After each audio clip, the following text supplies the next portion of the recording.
ரெப்சோல் அப்படின்னு சொல்லிட்டு ஒரு ரேசிங் டைப் மாதிரி இருக்கிற 110cc scooter type model.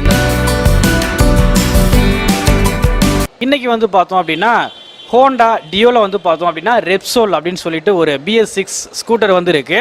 So இதோடைய ரிவ்யூ வந்து பார்க்க போகிறோம். இதோடைய ஃபீச்சர்ஸ் என்னென்ன இருக்கு அப்படின்னு பார்க்க போகிறோம்.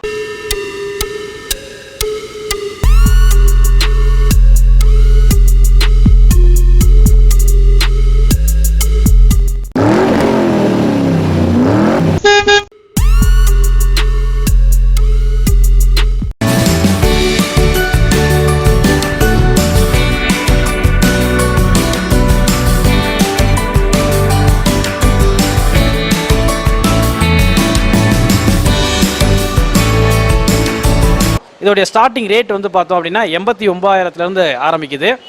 110cc ஸ்கூட்டரை வந்து இன்ட்ரடியூஸ் பண்ணியிருக்காங்க. ஸோ இந்த பைக்கை பற்றி ஒரு ஃபுல் ரிவ்யூ தெரிஞ்சுக்கலாம். வாங்க வீடியோக்குள்ளே போகலாம். சார் வணக்கம் சார். வணக்கம் சார். இந்த பைக்கை பற்றி சொல்லுங்களேன். இப்போ நம்ம பார்க்குற மாடல் பார்த்தீங்க அப்படின்னா ஹோண்டா டியோ ரெப்சால்னு சொல்லி ஒரு மாடல் லேட்டஸ்ட்டாக லான்ச் பண்ணியிருக்காங்க. உங்களுக்கு ஹோண்டாவிலேருந்து ரேசிங் டைப் மாதிரி இருக்கிற 110cc ஸ்கூட்டர் டைப் மாடல். இந்த மாடல் உங்களுக்கு நான் அந்த மாடலை பற்றின ஃபீச்சர்ஸ் தான் இப்போ நான் உங்களுக்கு அப்டேட் பண்ண போகிறேன். ரெப்சால்னா என்னன்னு கேட்டிங்க அப்படின்னா ஸ்பெயினில் இருக்கிற ஒரு பெட்ரோலியம் கம்பெனி. அவங்க என்ன பண்ணுறாங்க அப்படின்னா ஹோண்டாவோட டைப் எடுத்து ஹோண்டாவோட ஸ்போர்ட்ஸ் டைப் வெஹிக்கிள்ஸ், அதாவது வந்து ஒரு 650cc 1000cc பைக்கு ஃபுல்லாமே அவங்க தான் ரெடி பண்ணுறாங்க. அந்த கம்பெனி தான் ரெப்சால்ங்கிற கம்பெனி. அவங்க தான் இப்போ நமக்கு ஸ்கூட்டர்லேயுமே உங்களுக்கு sports type model vehicle ready பண்ணி தராங்க. அந்த மாடல் தான் இப்போ நம்ம பார்க்க போகிறோம். வாங்க பார்க்கலாம். நம்ம டியோ மாடல் பார்த்தோம். டியோ 110ல ஃபைபரில் வரும் இந்த மாடல். உங்களுக்கு ரெப்சால்னு சொல்லி உங்களுக்கு கலரிங்குமே உங்களுக்கு நிறைய ஸ்டைலிஷோட உங்களுக்கு கொடுத்துருக்காங்க. கம்பைன் கலர்ஸில் உங்களுக்கு கொடுத்துருக்குறாங்க.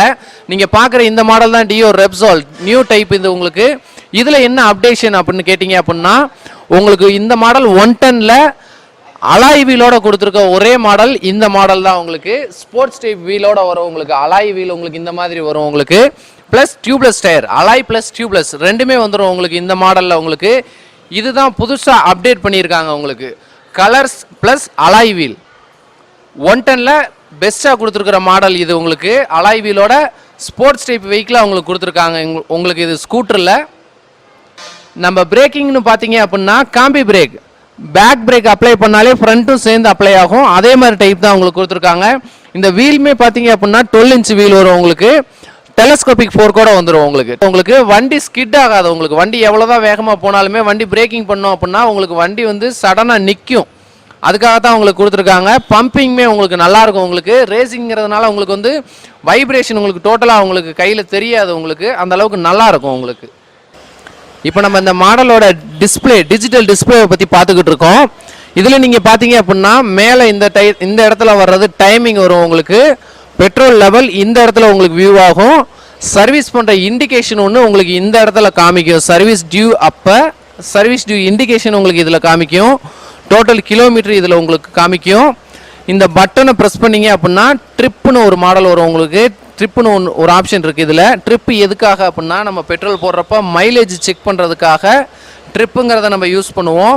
ட்ரிப்பில் வச்சு பட்டனை கொஞ்சம் நீங்கள் லாங் ப்ரெஸ் பண்ணிங்க அப்படின்னா ட்ரிப்பு 0 ஆயிரும். உங்களுக்கு 0 ஆயிடுச்சு அப்படின்னா நம்ம மைலேஜ் பெட்ரோல் போடுறப்ப மைலேஜ் எவ்வளோ தந்திருக்கு அப்படிங்கிறத நம்ம எக்ஸாக்டாக செக் பண்ணிக்கலாம். அந்த மாதிரி ஆப்ஷனோட இது வருது. உங்களுக்கு அடுத்த ரேஞ்ச் ஆவரேஜ்னு சொல்லி 2 ஆப்ஷன் வரும். உங்களுக்கு ரேஞ்ச் ஆவரேஜுங்கிறது எதுக்காக அப்படின்னா உள்ளே இருக்க பெட்ரோலுக்கு மைலேஜ் எவ்வளோ தரும், நம்ம போகிற வேகத்தை பொறுத்து மைலேஜ் எவ்வளோ மாறும், டிஃப்ரெண்ட் காமிக்கும் அப்படிங்கிறது எல்லாமே உங்களுக்கு அதில் வியூ ஆயிரும்.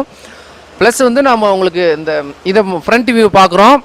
இது செல்ஃப், உங்களுக்கு self plus engine on off சுவிட்சோட வந்துடும். உங்களுக்கு இந்த இது இங்கிட்டு பார்த்தீங்க அப்படின்னா headlight dim and bright, indicator, horn எல்லாமே இந்த யூஸில் வந்துடும். உங்களுக்கு இன்ஜினை நீங்கள் ஆஃப் பண்ணுறதுக்கு இந்த சுவிட்சே யூஸ் பண்ணிக்கலாம். உங்களுக்கு நம்ம கீ ஃபங்க்ஷன் பற்றி பார்ப்போம். அடுத்த நம்ம கீ போடுறீங்க, கீ போட்டோடனே ஆஃப் சீட் ஆன், அதாவது சீட்டுங்கிற அந்த ஆப்ஷன் கிட்ட வச்சு சீட்டுங்கிற பட்டனை ப்ரெஸ் பண்ணிங்க அப்படின்னா சீட் ஓப்பன் ஆகும். அதே மாதிரி ஃபியூயலுங்கிறத ப்ரெஸ் பண்ணிங்க அப்படின்னா பெட்ரோல் டேங்க் ஓப்பன் ஆகும். நார்மலாக பெட்ரோல் டேங்க் பின்னாடி நார்மலாக திறக்கிறீங்க, திறந்துட்டு நீங்கள் ரெகுலராக க்ளோஸ் பண்ணிக்கலாம். எப்பயும் போல் க்ளோஸ் பண்ணுற மாதிரி நீங்கள் க்ளோஸ் பண்ணிக்கலாம். இதுவுமே ப்ரெஸ்ஸிங் தான். உங்களுக்கு லாக் பண்ணுறது உங்களுக்கு பெரிய இஷ்யூவாக இருக்காது. ப்ரெஸ்ஸிங் தான் உங்களுக்கு இது. அதேமாதிரி சீட்டு கடியில் இருக்க ஸ்பேஸஸ் அப்படின்னு பார்த்தீங்க அப்படின்னா ஹெல்மெட் வைக்கிற அளவுக்கு ஸ்பேஸ் வரும் உங்களுக்கு. 18 லிட்டர் கெப்பாசிட்டின்னு சொல்லுவோம். அந்த டைப்பில் தான் வரும் உங்களுக்கு. இந்த ஸ்பேஸ் தான் அது உங்களுக்கு. First aid kit, tool kit ரெண்டுமே உங்களுக்கு உள்ள அவைலபிள் இருக்கும். நீங்கள் யூஸ் பண்ணிக்கலாம், யூஸ் பண்ணுறப்ப யூஸ் பண்ணிக்கலாம் நீங்கள். இதுவுமே சீட்டுங்கிறதுமே உங்களுக்கு ப்ரெஸ்ஸிங் தான். ப்ரெஸ் பண்ணிங்க அப்படின்னா லாக் ஆயிரும் சீட்டுமே உங்களுக்கு. நம்ம டியோ மாடல் பார்த்தோம், 110ல் ஃபைபரில் வரும்னு சொன்னேன் உங்களுக்கு. நம்ம மாடல் எல்லாமே பார்த்தீங்க அப்படின்னா ஹோண்டா மாடல் எல்லாமே பார்த்தீங்க அப்படின்னா கிக்கர் செல்ஃப் ரெண்டுமே வந்துடும் உங்களுக்கு. இது வண்டியோட பேக் பொசிஷன் உங்களுக்கு கிக்கரோட வரும் உங்களுக்கு. 3 டைப் அட்ஜஸ்டபிள் சஸ்பென்ஷன். பின்னாடி இருக்க சாக்கப்சர்னு பார்த்தீங்க அப்படின்னா 3 டைப் அட்ஜஸ்ட் பண்ணிக்கலாம். அட்ஜஸ்ட் பண்ணுற பெனிஃபிட் இருக்குது உங்களுக்கு. அந்த பின்னாடி உட்கார்றவங்களுக்கு பேக் பெயின் இருக்காது, நமக்குமே அந்த அளவுக்கு ஃபீல் ஆகாது. அந்த சாக்கப்சர் பார்த்தீங்க அப்படின்னா உங்களுக்கு இன்னும் ஒரு 10,000 கிலோமீட்டர் கூடுதலாக நமக்கு வந்து உழைக்கும். அந்த அளவுக்கு வரும் உங்களுக்கு. இப்போ லேட்டஸ்ட்டாக போட்டிருக்க சாக்கப்சர் பார்த்தீங்க அப்படின்னா நம்மளோட மாடல்னு பார்த்தீங்க அப்படின்னா செல்ஃப் மோட்டர் கார்பரேட்டர் இல்லாத டைப்புன்னு சொல்லுவாங்க, எஃப்ஐ டைப் மாடல்னு சொல்லுவாங்க. அப்புறம் எப்படி செல்ஃப் மோட்டர் இல்லாமல் எப்படி ஸ்டார்ட் பண்ணுது அப்படின்னு கேட்டிங்க அப்படின்னா ஆல்டர்னேட்டர் வழியாக வண்டியை ஸ்டார்ட் பண்ணுற மாதிரி உங்களுக்கு கொடுத்துருக்குறாங்க. ஆல்டர்னேட்டர் வழியாக ஸ்டார்ட் பண்ணுறதுனால உங்களுக்கு வந்து மெயின்டெனன்ஸ் கம்மி, நமக்கு செல்ஃப் கம்ப்ளைண்ட் ஆகாது. இன்ஜினை அப்படி செல்ஃப் மோட்டரை வச்சு இன்ஜினவே ஸ்டார்ட் பண்ணுறப்போ உங்களுக்கு பேட்டரி எதுவும் கம்ப்ளைண்ட் ஆகாதா அப்படின்னு கேட்டிங்கனாலும் அந்த இஷ்யூவும் கிடையாது உங்களுக்கு. பேட்டரியுமே உங்களுக்கு 5 ஆம்ஸ் பேட்டரியோட கொடுத்துருக்காங்க. பேட்டரியுமே உங்களுக்கு கம்ப்ளைண்ட்ஸ் ஆகிறதுக்கு வாய்ப்பு குறைவு தான் உங்களுக்கு. எந்த கம்ப்ளைண்ட்ஸும் பேட்டரினால கம்ப்ளைண்ட் வராது உங்களுக்கு. BS6 மாடலில் இதுவும் ஒரு அட்வான்டேஜ் உங்களுக்கு. இதில் வந்து எஃப்ஐ டைப் மாடல் உங்களுக்கு கார்பரேட்டர் இல்லாதது அப்படிங்கிறதுனால மைலேஜ் வைஸும் பார்த்தீங்க அப்படின்னா லோக்கலில் உங்களுக்கு 45 to 50 கம்பல்சரி கிடைக்கும். நீங்கள் பைபாஸில் போகிறீங்க அப்படின்னா 53 to 57 வரைக்கும் உங்களுக்கு கம்பல்சரி கிடைக்கிற மாதிரி உங்களுக்கு செட் பண்ணியிருக்காங்க. உங்களுக்கு அருமையான ஸ்போர்ட்ஸ் டைப் மாடலாக உங்களுக்கு இது ஸ்கூட்டரில் உங்களுக்கு நல்லாவே இருக்கும். உங்களுக்கு இந்த மாடல் நீங்கள் பார்க்குறீங்க. மேக்ஸிமம் ஸ்பீடு என்ன ப்ரோ? இதுனா உங்களுக்கு மேக்ஸிமம் ஸ்பீடு பார்த்தீங்க அப்படின்னா 90 வரைக்கும் போகலாம் உங்களுக்கு.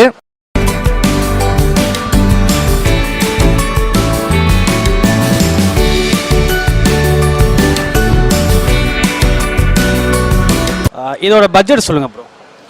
இந்த பட்ஜெட் பார்த்தீங்க அப்படின்னா நமக்கு எக்ஸ்ட்ரா ஃபிட்டிங்ஸ் எதுவுமே இல்லாமல் ஆன்ரோடு காஸ்ட்னு பார்த்தீங்க அப்படின்னா 89.5, அதாவது 89,500 வரைக்கும் வருங்க சார், எல்லாமே சேர்த்து. நம்ம சப்ஸ்கிரைபர் வந்து பார்த்தோம் அப்படின்னா டவுன் பேமெண்ட்டு கேட்குறாங்க, அதையும் கொஞ்சம் சொல்லிடுங்களேன். ஃபினான்ஸ் சைட்லேருந்து பார்த்தோம் அப்படின்னோம்னா நம்ம ஒரு இனிஷியல் பேமெண்ட்டாக நம்ம ஒரு 15,000லேருந்து ஒரு 20,000 வரைக்கும் கட்டினாலே போதுமானது. மற்றது எல்லாத்துக்கும் நம்ம ஃபினான்ஸ் அரேஞ்ச்மெண்ட்ஸ் பண்ணிக்கிட்டு இருக்கோம். அதுக்கு கம்மியாக இருந்தாலுமே நம்ம பண்ணலாம். ஒரு 10 to 15 நாள் நம்ம பண்ணலாம். இஎம்ஐ எந்த ரேஞ்சில் கட்டுற மாதிரி வரும்? ஸோ இஎம்ஐன்னு பார்த்தீங்க அப்படின்னா 1 year, 1.5, 2, 2.5, மேக்ஸிமம் 3 years வரைக்கும் போடலாம் உங்களுக்கு. நம்ம 3 years வரைக்கும் அவைலபிலிட்டி பண்ணிக்கிட்டு தான் இருக்கோம் எல்லா பேத்துக்குமே. மினிமம் அமௌண்ட்டு 3 yearக்கு அப்படின்னு பார்த்தீங்க அப்படின்னா ஒரு 3,500 அந்த மாதிரி வரும். இனிஷியல் பேமெண்ட் டவுன் பேமெண்ட் கம்மியாக கட்டுறீங்க அப்படிங்கிறதுனால அமௌண்ட்டு கொஞ்சம் அதிகமாக இருக்கிற மாதிரி இருக்கும். இதே போல் மற்றும் ஒரு வெஹிக்கிள் ரிவ்யூவில் வந்து நம்ம சந்திப்போம். நன்றி, வணக்கம்.